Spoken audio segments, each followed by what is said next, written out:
Hello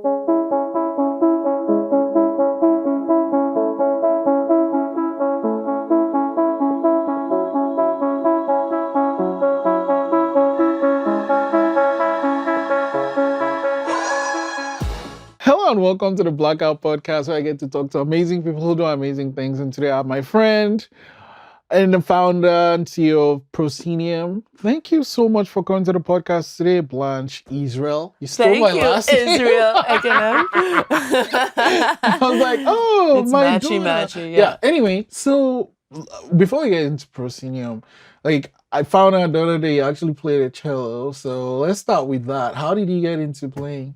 My mom started learning violin when I was around 5 or 6, and seeing her do that, I was like, I want to do it too. So I started on violin, and I ended up going to music camp and discovering the cello. My friend was playing it, and I was like, what is that? That's Why do you prefer instrument. that to the violin? It's just deeper. It sounds like the human voice. It's big. I was just completely taken with it. So I started playing. Doesn't the violin, like, okay, so I don't know in the orchestra, but there's gotta be like hierarchies in the orchestra, right? Isn't it like the violin, like the thing? Well, let me tell you, the cello is at the top of the hierarchy. Oh, is it? No, I'm just saying. There's no hierarchy in the orchestra. No. Oh, yeah, for some reason I just thought... You need everybody. Well, yeah, I guess. Okay, I have to ask this thing. What does the conductor do? The conductor is actually, once you're in the orchestra land or opera land, it is the most important person in the room. They lead the rehearsals, right? They tell you kind of like how they want it interpreted, and they bring everyone together. I once played with, I think it was like 350 people, singers and musicians on a stage. How are you going to bring all those people together musically, right? You can't just start playing. So the conductor is leading that. But so much of the conductor's work actually happens in rehearsal. So when you watch a performance, you're like, what's that for? Maybe the orchestra would be able to play without the conductor at that point, but that's not really the point. Because to me, right, I'm watching the thing and I'm like, everyone is reading their thing, right? Yeah. So the conductor doesn't have like, what the drummer is playing. You know what I mean? They do. They have this score that has every single line that everybody has. They have it. What the fuck? Yeah. What? So it's like violin, viola, cello, bass, everything lined up on a page. And if you ever watch them, they turn the page like 100 times a minute. Like it's like,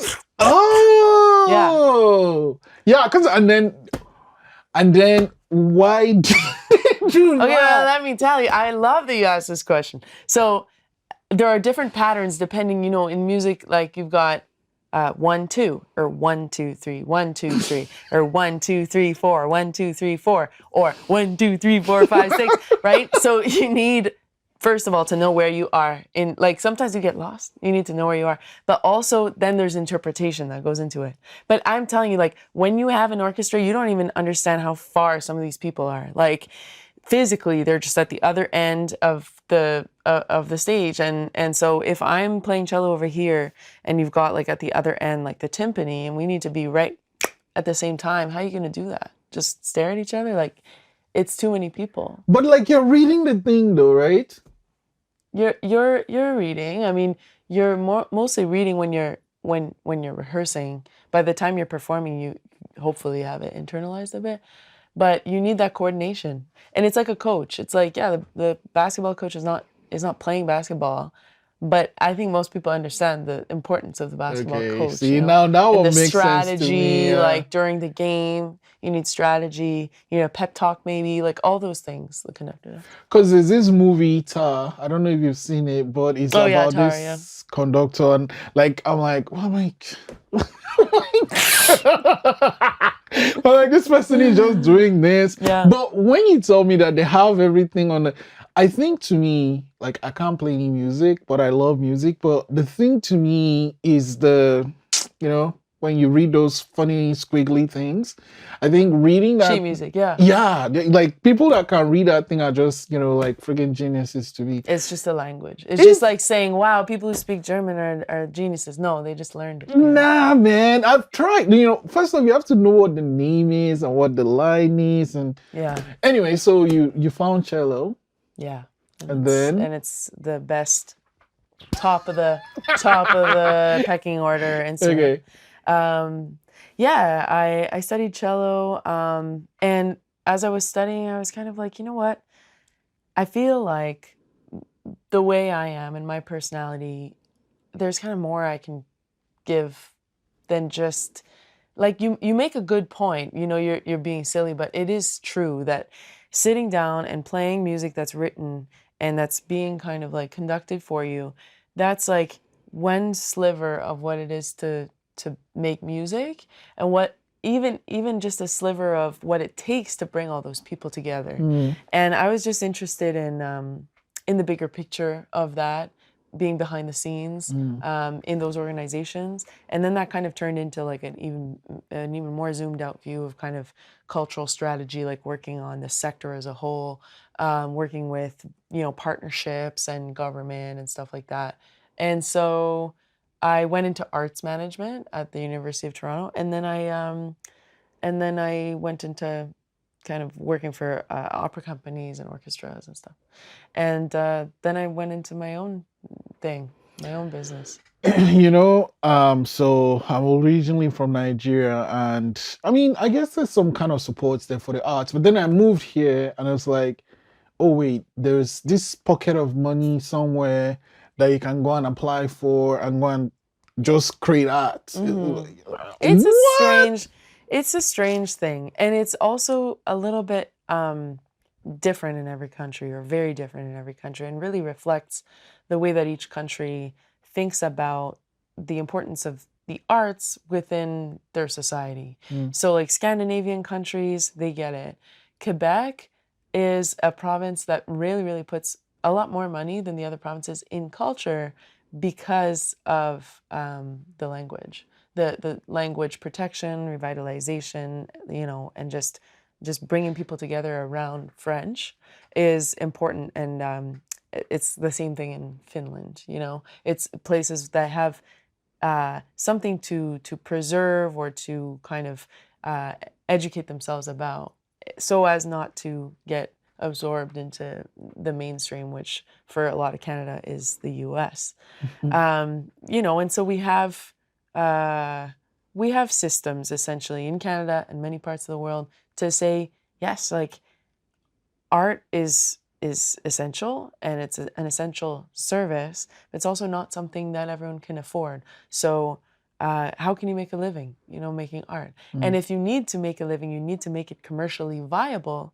Are you actually able to have your artistic exploration in a real way, or are you always going to be skewed towards having to make it like viable commercially? So that's where grants come in. Right. It's like putting on Jesus Christ Superstar. They actually talked about it yesterday, because I went to Jesus Christ Superstar yesterday. They talked about how even with the cost of tickets, there were like thousands of people, believe it or not, in Wolfville in this arena for Jesus Christ Superstar for 3 nights in a row. But still, like with the cost of the ticket, it doesn't even cover half of what it would cost, right, to put this production together. So they get sponsors, they get grants, and they go after that sort of top up money to be able to do great things that are not bound by what is imaginable and what is commercially viable right now. It's like you need that space. So that's what grants do, Yeah. I mean, okay, so mine is blown, but then you find out that it isn't fucking easy to get. So it is there, but there's this whole like ladder and like fence and all these things. So how navigating that can be difficult for an artist, because you have to do your work, because you need to get work to like pay for your rents, and then pay for the studio or the people that are going to play the thing you need. And then you now have to make time to actually, because, as an artist, you actually need to chill for the thing to come inside for you to create. So there's no time because you have to work. And then you are now trying to figure out how to even freaking apply for the grants, which it's like, there's so many forms too. So don't even get me started about some of these granting organizations' expectation on your time. Like I'm not going to name the funder, but there were like some new grant streams that came out, and it was like, okay, we're going to do some webinars, 90-minute webinar just to learn how to even apply for this grant. It's like, it should not even take me 90 minutes to apply for this grant. Like, hello, I should be able to essentially write down what it is I'm thinking. If I don't know what my project yet is, then that's one thing. I need to go back and do some work. I'll take some time. I'll figure it out. But once you know, you should be able to sit down, answer the questions, submit it, and go. And that shouldn't even take, in my opinion, an hour and a half. You shouldn't need a grant writer, which is what I do, right? You shouldn't need grant strategy. But there are a lot of flaws in the system. There are a lot of historical inequities in the system. And it's just constantly changing, constantly shifting to the whims of all kinds of things. And unfortunately, it has flaws. And so it does help to have someone to help you navigate it, who's just like seen the grants over and over and seen what sticks, what doesn't, and why they introduce a particular grant at a particular time. So, but I agree with you very much. And it's like the hope, and hopefully if once you start to get into the system and get grants working for you, is that you can leave your work, at least temporarily, to sit and chill and get that experience of just like letting things meld. And that's, in an ideal world, what those grants do, especially some grants from the Canada Council, like people overlook them, but those research and creation grants for artists, they're there for you to just kind of research and create, and like integrate, and just, you don't have to have something, a whole tour that comes out of that or a whole album that comes out of that. It's there to give you some time, and I think some funders do recognize that time is hard to come by and very important for great art.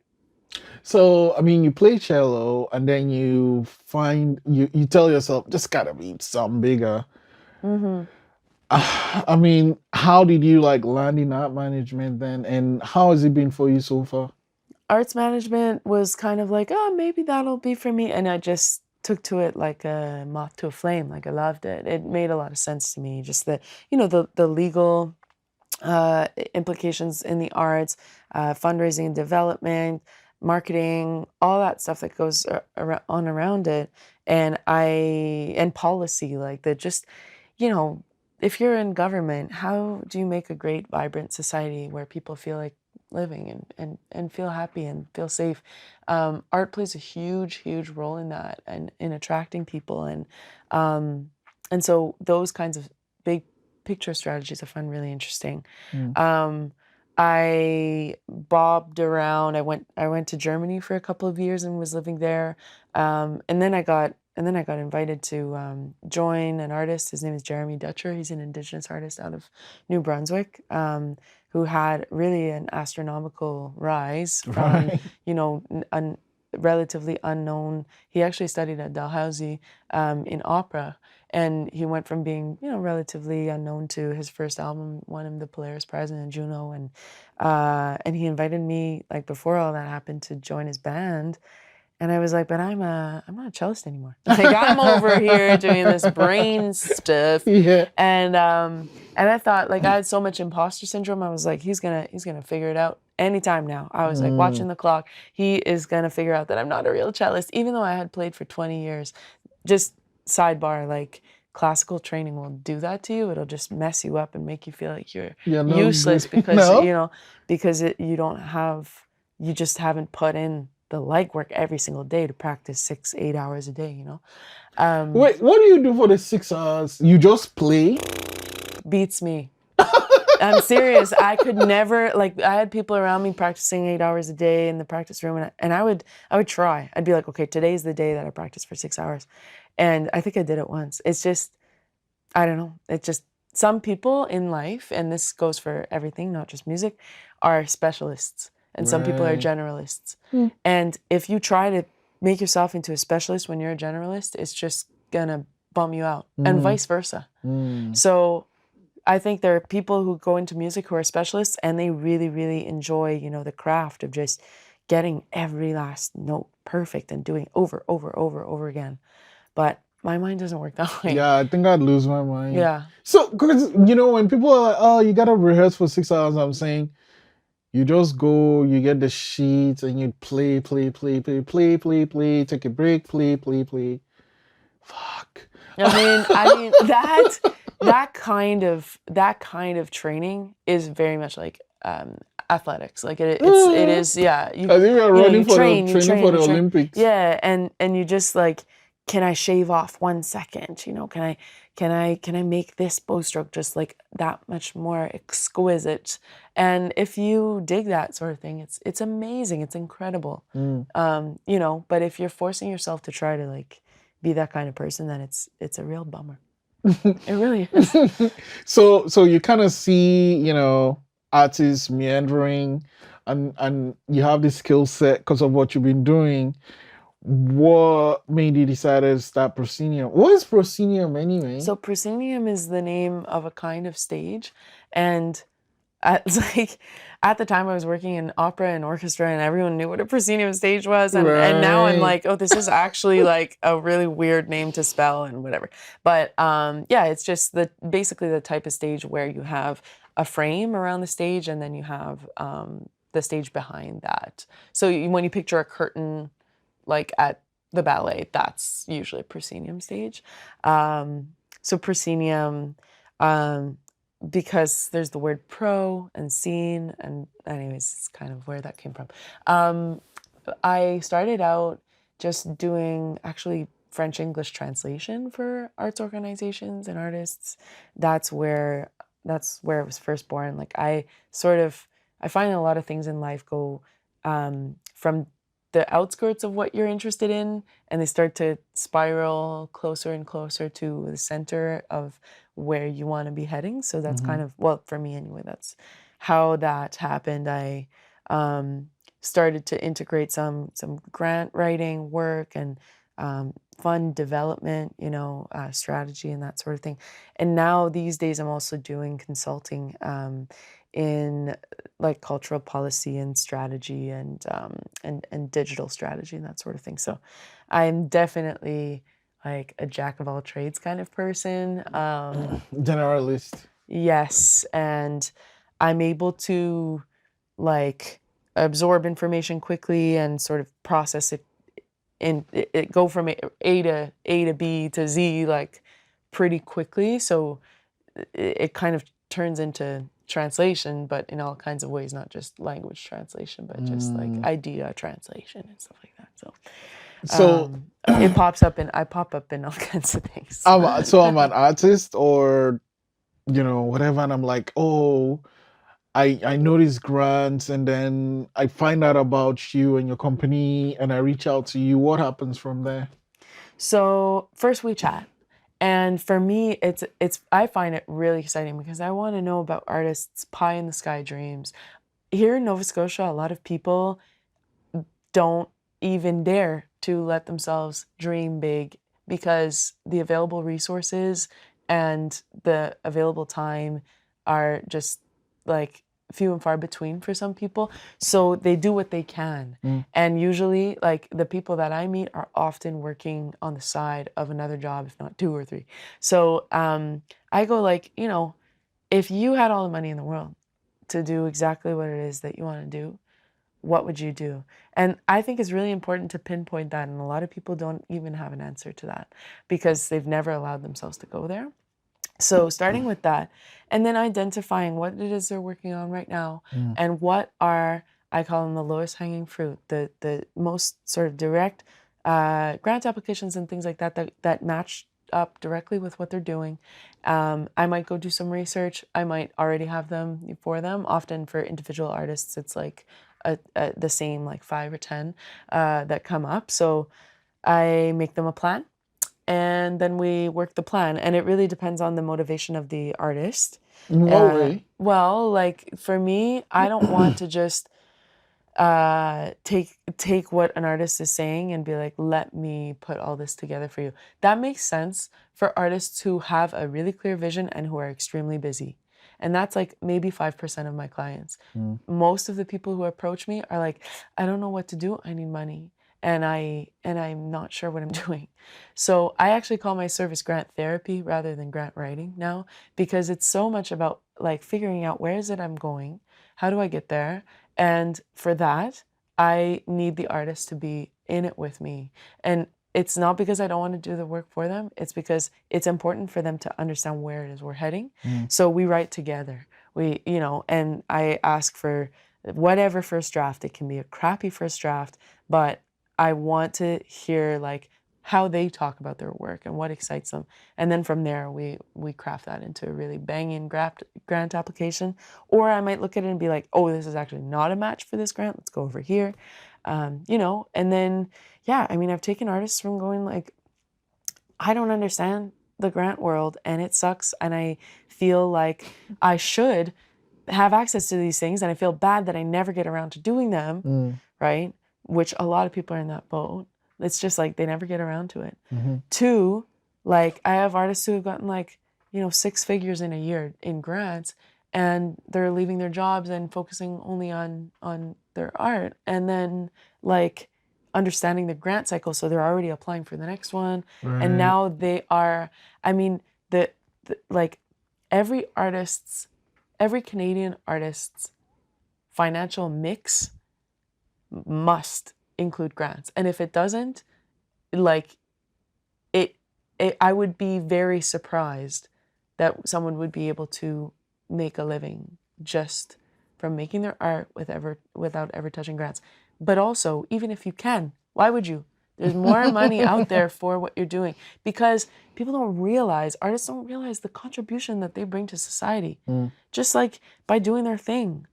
And that needs to be recognized. There's a reason that these grants exist, and it frustrates me to see, especially in Nova Scotia, that like people are just like, oh, I don't know. They throw their hands up and then they just don't plug in to this system that's there to support them and help them and allow them to exist and allow them to flourish as artists. So it's a bummer that like people are really bewildered about grants around here. In Montreal and in Toronto, I felt like, especially in Montreal, people really understood how those grants fit into their mix and into their lifestyle. And I want to see more of that in Nova Scotia. And how long have you been here now? 3 years. Oh, okay. Okay. Here's the thing though. I think when you mention Montreal and Toronto and these places, the port is bigger. Mostly, right? Okay. So I don't know how like nerdy to get about this, but the biggest pot essentially is the national pot, the Canada Council for the Arts. So people think that the first stop that you should go to is the closest one. So like maybe Halifax has funds for me, right? Maybe HRM. And then they're like, okay, well maybe the province has funds for me. I don't know if you've ever looked at those funds, and no shade to those funds, but we're talking like $1,000, $2,000, maybe 5, maybe 10.